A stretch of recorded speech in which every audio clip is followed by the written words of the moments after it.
Cool, All man. right, Well, my thanks for doing this. Yeah, yo, Super thanks for cool. having me. You were up late last night shooting a music video? Yeah, so yeah, we were shooting a music video. It took a lot longer than I expected. You know, a lot of story stuff. Like we're trying to do new stuff with our videos, trying to drop a lot of stuff, get some cool content for people. Yeah, you got a big squad out too?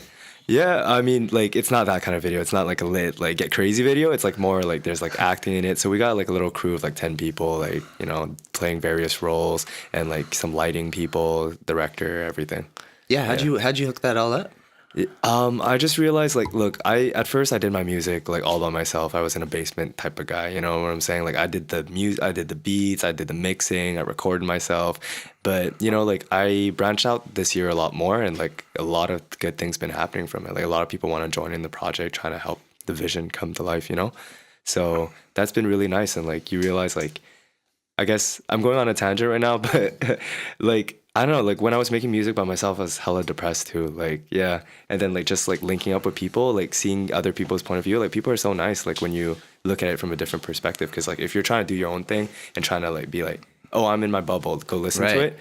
But it's different from actually being in there with the people and just being like, hey, I'm making music, you guys want to join it, and like making it into a community thing. Like you just realize the love is different, you know, like you get what you give back in a way. Right, yeah. Well, you know, a tide raises all boats Yeah. when it comes in. People love being a part of that stuff. For sure. And if you can, you know, see the talent in your friends and bring them in for the ride. Yeah. So do you know all the cameramen and all that stuff? Is it a buddy? Like I said, like recently this year, like I've been making so many more friends, and like I just realized a lot of people want to join in the project. Like, you know what Awesome. I'm saying? They don't just want to be like sitting in the back and being like, okay, I got this song, I don't know what to do with it. You know, they want to actually be in it and like. Right. So Yeah.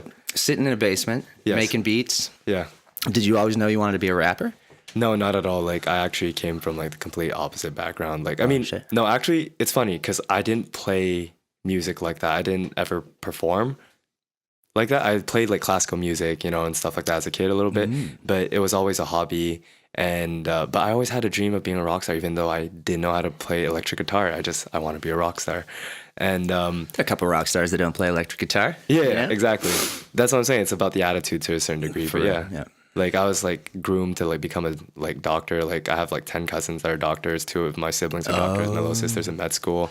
You know what Oh I'm saying? shit! So in the family. So it's that kind of family. Like anything artsy. Like we were all kind of like pushed into doing art, but only to add to your curriculum. Right. You know what I'm saying? Not Yep. actually to like. Oh man, like, yeah. I got a to lot do of it. friends like that too, and Yeah. it can be it can almost destroy your love for art. You Yeah, know? If to you a get cer- pushed into it for someone else's vision of what you know, like learn how to play the violin because then you'll be super good at math or something Yeah, like that, and exactly. then all of a sudden the Yeah. violin's a job.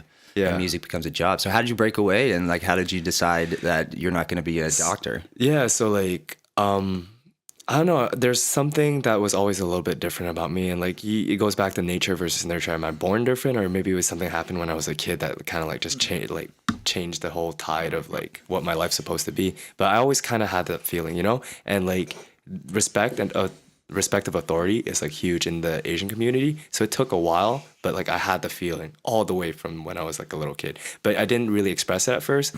It took a lot of time. At first, like, you know, I tried to go out a little bit more than my siblings. Like my siblings, they did absolutely what my parents wanted. And like that's cool for them that they can. But like, yeah, I want to go out a little bit more. That caused parent trouble for my parents. I want to do like arts and letter in college. They didn't let me. They told me you gotta do arts and science if you're gonna do arts at all. I did arts and science, but that already was huge because everyone did science only. And then like, you know, when I went to college, because like So even just doing arts and science was a breakaway. they prefer you doing science than arts and science, which is man. like, yeah. So you've had to fight for your position as an artist. Yeah, to do anything, you had to fight. Like as a kid, I wanted to do journalism. They're like, no, that's cool. I want to do law. They were like, yeah. They're like, if you get like, they keep finding excuses. Like they saw my grades and they're like, okay, if you get into McGill, you get to do it. But if you get into UDM, that's not good enough. You're not allowed to do law. So like, my grades were less good than my brothers. I didn't make McGill Law, but like I had grades to go to law at other places. But like, you know, I couldn't. I Heart wasn't in it. Oh no, my parents wouldn't let me. I told you. Oh, like, shit. It's not good enough. Oh, Yeah. that's the reason. Wow, so strict parents. Yeah. So because of that, like, you know, like they suppress you. And most of the times people give up at some point. But like Yeah. instead for me, I just like said, fuck it. At some point, I can't do it. I can't do this anymore. And slowly the tide started changing directions. And it was a slow process a little bit, but eventually I took one step away from them, 2 steps, 3 steps, 5 steps. Yeah. Yeah. And now you have a bunch of momentum, and you know Yeah. you've built this. Yeah, now like built you this can't big really thing. tell me not to do something because I've been told all my life not to do something. I get it. Like you don't have to do what people tell you, and I get that now. Yeah. Right on. Right on, man.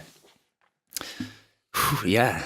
Yeah. So coming from, you grew up in the West Island, or you grew No, up? no, I didn't grow up in the West Island actually. My parents just moved there because like we're all graduated, we're older. My parents wanted a smaller house somewhere further away. We grew up in Hampstead, which is like NDG basically. I don't know if you know the area. A little bit. It's like Snowden, Villa Maria, Yeah. Metro. Yeah. So we grew up around there. I went to like, it was a nice like elementary school. Then I went to Quebec for high school, Marinopolis for Cégep. Like, yeah. Are your parents involved with your music now? Do they, No. or your family or your siblings? Like my sister actually has a lot more musical talent than me. Like I actually started in visual arts, like in the sense that like as a kid I was really good in visual arts, but I've been a creative my whole life and I just taught myself music. My sister actually is more like technically trained a lot more. And we started off doing music together, but I don't know, it just didn't work out. Like we have big egos in this family, so like that kind of clash, and like also just like vision, and like we were both young when we started. So like I actually decided I wanted to do music. My sister like kind of like was like whatever with it. And it's kind of funny because yeah, everyone in my family kind of is more musically trained than me, but I'm the one doing music. Yeah. Yeah. Wow.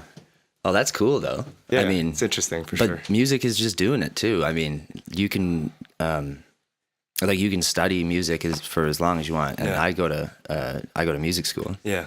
I've been going to music school, and you can tell a lot of people just aren't really in it. You know, they're not there for their own vision, their own dream. Yeah. But they're just really good. They know all Yeah. the chords, kind of Yeah, shit. exactly. So good for you, man. Like to Yeah. push through that kind of resistance, especially from your family. Yeah. And I mean, in Asian communities, it's all about family, right? Yeah, like it's all about family. all about families, family. Everything. Like there's like moral/ethical connotation to it. Like, you know, if you choose your dreams over your family, you're kind of a shitty person. That's how they see it. Ooh, Yeah. ouch. And then, yeah, you realize that a lot of these things are relative. Like, you know, like you try to balance it out. You want to respect everybody, but at the same time, it's your life. You got to do what you got to do. Yeah. Maybe you're not the best person, but no one is, you know? Yeah, no one is. Yeah. No one's perfect. Yeah. You just got to do you. Yeah. Yeah. So okay, so you start making beats. Yeah. You start rapping on them. You're releasing them online. Yeah. Who was the first person that you like got together with, and you're like, let's do something. Let's make like. Are you working with a lot of different producers after you now- start making beats? Yeah, like I mean, there are people, yes and no, in the sense that like there are people reaching out, they want to do a little bit of things, and like they want to like collab on stuff, and it's not like I don't want to work with people, but it's just like there's just so much to wrap my head around that I try to get to everybody's stuff. And honestly, when I do work with people, it's just a matter of like a combination of circumstances that happened that like, okay, I was working on that beat that day and I ended up finishing it. I actually did send it out to them. But like I've been approached by a lot of people, and like I've been in the community without actually working with a lot of people. Okay. And like I feel as though, yeah, eventually maybe when I get my shit together, like I'll be like really more out there with like the features and the production. But like I've been in the process with a lot of people with uncredited process just because like you know, Right. I've been in the studio with plenty of people. Yeah, I think that's a huge part of working in Yeah. Montreal. There's so many musicians here. Yeah. So many up and comers, and a lot of people just don't know how to navigate it. And so Yeah. they're like, they'll send their beats to everybody, or they're going to shows. Yeah. There's a bunch of people that go around door to door, you know, so, Yeah. like giving out beats. That's always cool. But what about playing live? You like playing live, or any good Yeah. spots in Montreal?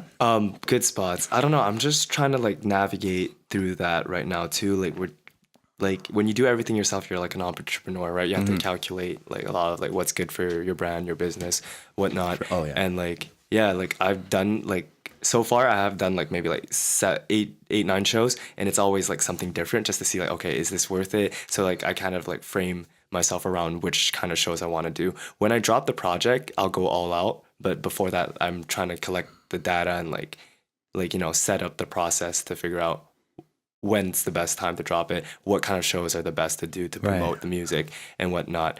But yeah, I've done a lot of like little shows. Like there's Blue Dog Motel, like that's a place that has a lot of like, underground people who are just starting out or that's done it for a little bit. There's this Bliss Montreal is actually my first show. I don't know if you've heard of Bliss Montreal, but they're doing like something real cool. It's like a bunch of McGill alumni, but they made this like little project where they combine art gallery with music into these rooftop sessions. And like, yeah, they're doing like something like some really cool stuff there. That's actually where my first show was. And it was actually a lot of people turned up for our first show. And it was really cool. Other than that, the other shows, yeah, like I'm still learning, try to put things together and testing. Yeah, exactly. Everything's about testing. I'm organizing my biggest show yet for March, and it's going to be at École Privée. And like, yeah. You got a date set yet? Yeah, March 24th. March 24th. Pull up if y'all want. It's for charity. We're trying to raise money for typhoon relief in the Philippines. Oh, cool, man. Yeah, and that ties into a lot of the stuff I do. Like a lot of people don't see it in my music because like I haven't released that much stuff yet, but like I'm really about community and like helping people out. And it's more than just like, yeah, I'm doing charity to add to my CV, trying to like get some money off of taxes. It's not about that. It's like some charities appeal to me not just because the cause, but also because of, I don't know how to explain it because it ties into too many things, but like something that I'm really about is like, it's too complicated to explain, but like I don't want to use Asians as an example because it makes people look bad, but even in activism communities there's fragments, and I'm really someone that brings people together. Everyone here wants to do good, so like why don't we just put our heads in to do something good for everybody? But like why it was so important for me to do typhoon relief in the Philippines is that Filipino people have been so active around the world. Like they're one of the peoples that traveled the most around the world, but like they give so much, but they get so little. Right. And like, that's why like, I feel as though it's so important. Like when we talk about Asian people, we always talk about Korean, Chinese, Japanese, almost exclusively, like when we talk, almost all the stereotypes and like the way we see Asian people, we see what those people look like, but there's like darker Asians and like there's different cultures amongst Asian communities, Asian American communities. Like people don't know about it, but like say in the South, like Vietnamese people, they're not, like all the stereotypes about Asian people don't apply to them at all. Like in the South, like of America, like Vietnamese people are basically like gangsters. It's like weird. It's like completely different. And like, yeah, there's just so much diversity and like we all put it in one package. Mm-hmm. Are you connected with a type of musical style or musical influences from Asia? I like, it's kind of like I wouldn't say I'm whitewashed, but like I've been raised here my whole life. So like when I look at Asian stuff, it's like, oh, it's that thing that's kind of related to me, but I didn't grow up in it. So I kind of listen to samples of like Asian music and I sample it in my music. Mm-hmm. But I don't think I've had an exploration trip deep enough to be able to say my music reflects like their vision. But it's a complicated identity, being Asian but born here. Well, Asian as an identity. I mean, what the fuck does that mean? I mean, like there's, like you said, there's so many different Asian cultures, Asian languages. Yeah. Like every couple 100 kilometers you go in China, there's a different dialect, different language. In Vietnam, different culture, different cuisine. For sure. Gangsters. Yeah. So yeah, I guess just I'm sure you're not trying to like. You're just trying to do you, right? You're trying to do your vision. I'm trying to do me. I'm trying to do me, and I'm trying to learn. Like it's like self-exploration to a certain degree. Yeah, you're very scientific. You have a very scientific approach to it. I get like if you're playing all these different rooms, all these different shows, with the idea in mind, like I just want to see how this works. Yeah, I want to see ready to fail. Yeah, ready to. It's a like hypothesis, like scientific method, basically. Right. Like, And do you have that?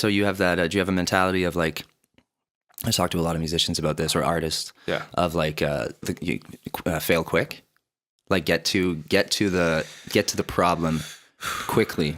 Yes and no, in the sense that like I see that I get where that comes from, and like at the same time, like people say like this, like fail quick is your way. It is like the best way, or this is the best way. That's the best way. I feel as everyone has their own way. There's no specific way to do something creative, because that's the whole point, that it's creative, right?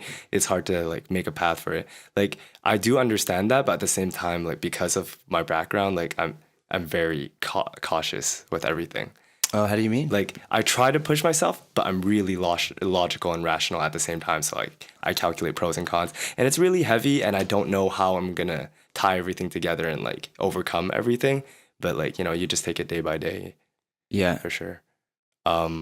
Yeah. But what I mean is just like I get the fail safe thing, and I try to like go out there and do different things, but at the same time I'm really cautious. Because I've noticed in your music, from the first I made a little playlist out of all your stuff, and when I started getting into it, really dark, really deep voice. Yeah. And I was like, oh, this is hard. And then that Mama song came on, and I was like, oh, man, like it's super melodic, really musical. Totally, like is that kind of the direction you're pushing in, or is that like a test?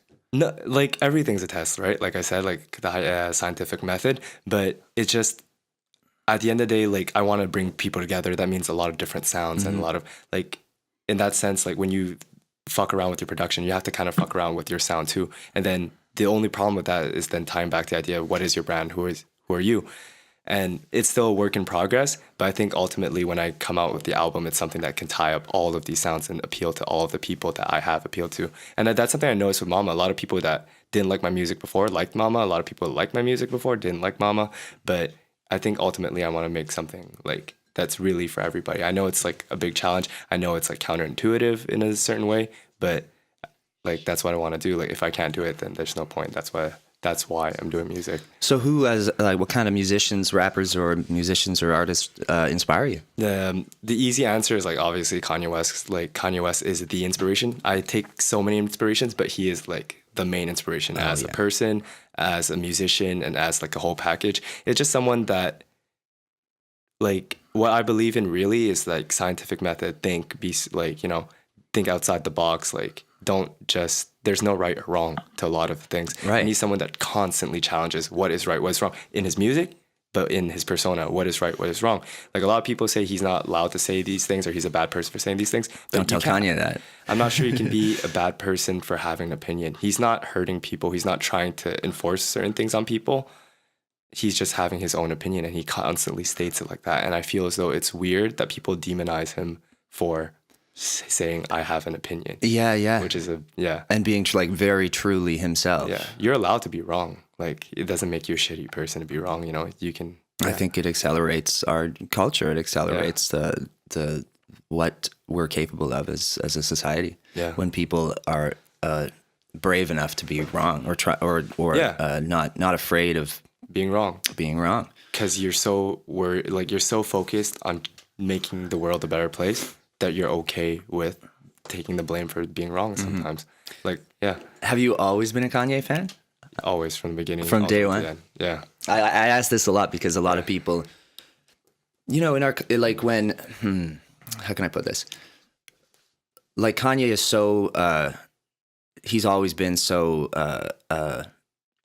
polarizing? Polarizing, like singular. Yeah. That, like I know, like eventually everyone is going to come around on Kanye. I think that, but a lot of people I ask like, what was the Kanye album that got you? Yeah. Because a lot of people would just be like, oh, you know, Twitter's always talking about how much of a fucking loon he is and all this shit, and they let all of the talk that Kanye generates about himself influence them rather than just the music, and then eventually the music gets to them. Yeah. And they can't resist it. You know. Yeah. Well, I was kind of like that a little bit too with Kanye until Yeezus came out, and I was like, okay, here we go. I'm in it. Kanye, I think, is like the closest thing, and for all the classical music people listening, I don't care what you think about this, but I think Kanye is like the closest thing we have to a Beethoven or a Mozart. Kanye's definitely singular. Like I feel as though if there's a case for like being a genius, I feel as though like Kanye kind of is a genius. Like if you believe in that shit or not, you know. Name one genius who ain't crazy. Yeah, right? Exactly. Cool. Well, you gotta wrap out of here pretty soon. What time is it? You're good. We're good? Okay, cool. Oh, we got 15. Cool. 15 minutes. Shit, what do I want to ask you about? Oh yeah, your features, man. Yeah. So, are these rappers that hear you and reach out to you, or are these rappers you meet at shows, or are they like reach out? Like I'm pretty active on Instagram, so like that's how I meet a lot of people. If not, yeah, it's just everyone's different. It's not that I have a preferred way of reaching out, but even then, I say I'm trying to be out there more. I still work at home a lot, so like when you reach me at the right time, like I get something cooking, and it might turn out. Yeah. Like, how do you fill up your time? Are you in? How do I fill up my own time? Like I have like plenty of people help me, and I'm like super grateful for it. But even then, like Kanye, I'm someone who's so obsessed with the minute details of absolutely every aspect of like my stuff. So I do like graphic design. I do video edits. I like the video for Do Ma Mai was edited by me and Kevin. Kevin did the first edit. I did the second edit, color grading, along with like the help of Kathy, like who's one of the directors I work with, and like special effects. I did like a lot of that stuff. Like on Instagram. It's a wicked video. Thanks, man. That's a wicked video. Yo, so much fun. Or like shooting it was kind of like chaos, and like honestly, like a lot of people are like, "Oh my god, this footage is not good." But like, yo, you gotta work with what we got, what we have. Maybe you should edit that out, to be honest. But yeah. Where'd you shoot it? We shot it at like a Vietnamese festival for Lunar New Year's every year. We shot most of it there. We needed some more shots, so we shot it at a pho restaurant. We needed more shots at that. I shot in my bathroom. Then we need more shots. I just shot like in the streets. Like, wherever you. Oh, like, cool, man. Yeah, so it was pretty like chaotic and messy, but like, yo, you gotta work with what you have and like make the best product you can out of it. Like, I'm really a producer in like music, video, anything. Like, I don't care what I have. I want to make the best out of it. Like, I don't believe in garbage footage to a certain degree. You know what I'm saying? So yeah, you're very particular. Yeah. Yeah. So there's that, and social media also. I do a lot of the work on there. So it's interesting to me if you have such a analytical method. Yeah. Kind of would you call it a perfectionism to an extent? It is perfectionism, like in a bad way, to be honest. Yeah, like, yeah. It's like, yeah. Well, perfectionism is a hard thing for a lot of people to deal with. But especially that kind of mindset paired with your background or where you like your family. Yeah. How did you make that first step to release something, or like were you absolutely terrified the very first? I lied to my parents, and I think that's a lot of things that's like poorly viewed upon, like just because like everyone's like, yo, you gotta be honest to your parents. I don't think you get it sometimes. Like for people who say that, like it's different. Like sometimes like you gotta do what you gotta do. Sometimes you gotta lie to your parents, and like I lied to my parents for like a couple of years, like at least about what I was doing with my life and my time. What did they think you were doing? Oh, they did, like, when I was out, like I'm studying, I'm at the studio, or like I dropped out of college like after like 2 years, and they thought I was still in school for like that. They thought I was in school until I graduated, but like nah, I was just not in school anymore doing music. So there's a lot of like that. Yeah, I had a friend in high school, a Korean guy, who. I went to a very Korean high school. Yeah. It was like 70% Korean in Vancouver or in Burnaby. And his parents were, tiger parents, absolutely like super, super strict. You have to be a doctor, all this stuff. Yeah. But he loved to dance. Yeah. He was a fucking sick dancer. Yeah. And he could only dance at school. Yeah. But he had to be home at 4. Yeah. And so all lunch break, all fucking recess, all lunch break, and all after school, he was dancing until like grade 12. Yeah. And he never told his parents that he danced. His parents wouldn't let him dance. Yeah. And then we had a big like end of the year talent show. Yeah. And he did this own solo routine that was so fucking cool in the gymnasium, and his parents came and saw it. Yeah. And then the crowd went absolutely fucking wild. Yeah. And I think they might have changed their mind about dancing after that because of the reception it got. Yeah. Do you envision yourself ever getting to that point with your parents, or do you feel like you're getting closer? For yes and no, in the sense that I feel as though like they kind of get tired of like being disappointed. I know it sounds weird, but like it is what it is, and like I'm just focused on doing me. But do I dream that one day they'll understand? Yeah, I think so. Like a lot of it has to do with like success, reception of other people around them. Like they're like it's hard on them too, because I know that the pressure that they put on us comes from other people, and it might be unfair or whatnot, but it's also very intense on them. Right. Yeah. Well, it came from their parents and their parents before their that. parents, their friends, their siblings. Like I'm sure a lot of people talk about me. It is what it is. So I gotta live my own life. I know my parents are doing what they can, but I'm trying to focus on that. But yeah, I do think that there is a turnaround point, but it's a hard one because their expectation for us is like my brother's a prof at Harvard, so like Shit. that's their expectation of us. Yeah. Like the equivalent of that in music. Like if I have a platinum record, that might not be even match it for them. You know what I'm saying? So it's pretty hard. Yeah. But if it happens, I think there is a turning point for sure. Yeah. We could hope so, but I'm sure that's not your goal. You're not going to be fighting your whole life to impress your parents. Just sounds like you've got confidence and a vision, and exactly what you're doing. It's not what I'm fighting for, but like at the same time, like be nice. It'd be nice. It'd make me happy. Yeah, for sure. Yeah, no kidding. Yeah. Well, cool, man. Fucking awesome. You got any shout outs? Any shows coming up? March 26th? Yeah, March 24th. So we're raising money for typhoon relief in the Philippines. It's going to be at École Privée. I don't know if it's weird that I'm announcing it because we haven't like publicly announced it, but like by the time this comes out. It'll probably be good. Instagram, where can people find you? They can find me on Instagram, Chonggizi. I have Facebook, Waterboii. I think Waterboii on Facebook with 2 eyes. Right now I'm working on a lot of projects, trying to get singles out, working with a lot of people. We have videos coming up. This song called Rain and Mildew, the single, and the video is dropping by the end of this month. And we have another video coming after that. But yeah, just like this is when I'm starting to drop a lot of stuff. So this is like if you're gonna join the bandwagon, this is the time. Yeah, hop on. All right. It'll take you far. Yeah. Well, thanks, man. Yo, thanks a lot for having me, man. Yeah, sure. Yeah, it's really cool. Wicked. Bye, everybody. Woo! Cool, man. Yeah, it's cool. Man. Yeah. Thanks a lot, dude. That was awesome, right? Did you guys get what you wanted, or?